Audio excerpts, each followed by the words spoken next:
Carved into the bench's rotted surface are strange, half-faded sigils. A magic circle of some kind, thick with darkness and decay. A ritual circle. And a complex one at that.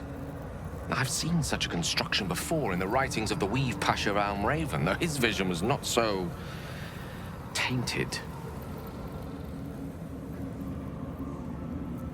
It's inert, if that's what you mean. It still reeks of the Shadow Weave, and its polluting magic will continue to escape for as long as it lies abandoned here. The sigils are written in a curious mix of tongues. Ancient Kalashite, Netherese, something else I can't quite make out. If I'm reading it correctly, it was used in the creation of moon lanterns. The discarded pixie corpses might still contain enough essence. With one of the broken lantern casements... Yes, I think I'll be able to craft one more lantern. And with a slight modification of the casting gesture, it might be able to wield the shadows instead of repelling them. Though, Mistra's eyes may be upon me. She'd forbid me dabbling with such magic. She'd want it destroyed. Wasted, arguably. Forget what Mistra wants. Think about yourself, and what Lady Shah's power could do for you, Gale. Make the lantern. Spread her will.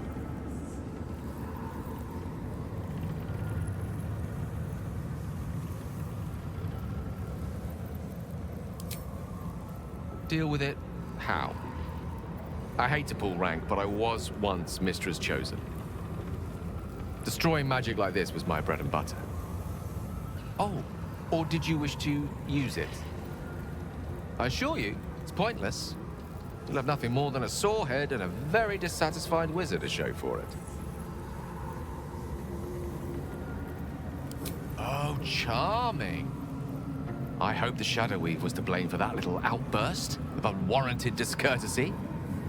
If you think you know best, go right ahead. Really? Sometimes your lack of impetus is quite astonishing. God, you're obstinate. Go ahead, then. Do your worst. It doesn't take much. The sigils fade, the circle's tainted magic dissolving harmlessly into the ether. For the briefest moment, you feel the touch of a reassuring hand on your shoulder. Mistra has noted your service. Fine job you did back there. Not exactly how I would have approached it, but we all have our quirks when it comes to using magic. Some more than others. Now, given my magical expertise is of limited use to you, was there something else you wanted to ask me about? Some room then, if you please. It doesn't take much. The sigils fade, the circle's tainted magic dissolving harmlessly into the ether. Not bad for a wizard who slept through his Kalashite lessons, eh? Did you feel that? I wasn't surrounded on all sides by the darkness of the Shadow-cursed lands. I'd think it was Mistra herself brushing against my skin. Pleasant as that would undoubtedly be, it was no lover's caress I just felt. Not weak, but subtle. Mistra knows it is a risk to make herself known here, however briefly. After all, this cursed place is not hers, but Shah's. Mistra came here with a purpose. She's left some tiny part of herself to watch over me, I think. A boon to help us reach the heart of the Absolute in one piece.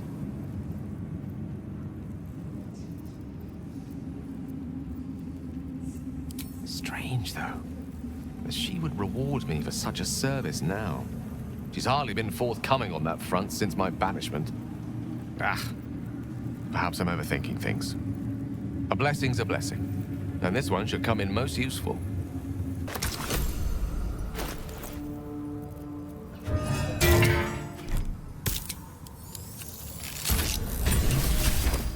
If Mistra were here, I don't think she'd be best pleased with me for doing that. She was always rather fond of pixies. Still, I'm sensing no signs of any divine retribution incoming. Not quite sure what to make of that.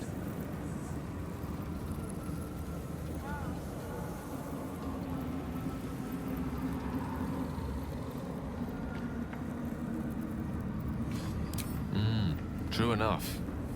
She'd certainly not want to jeopardize the completion of this little mission she and Elminster have concocted.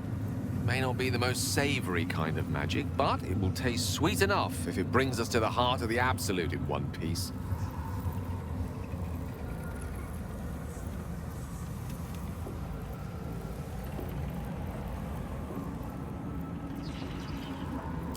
That's good to know.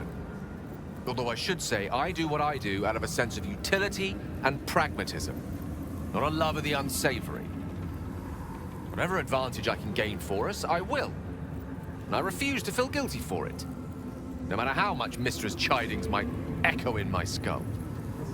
Now come, best keep moving.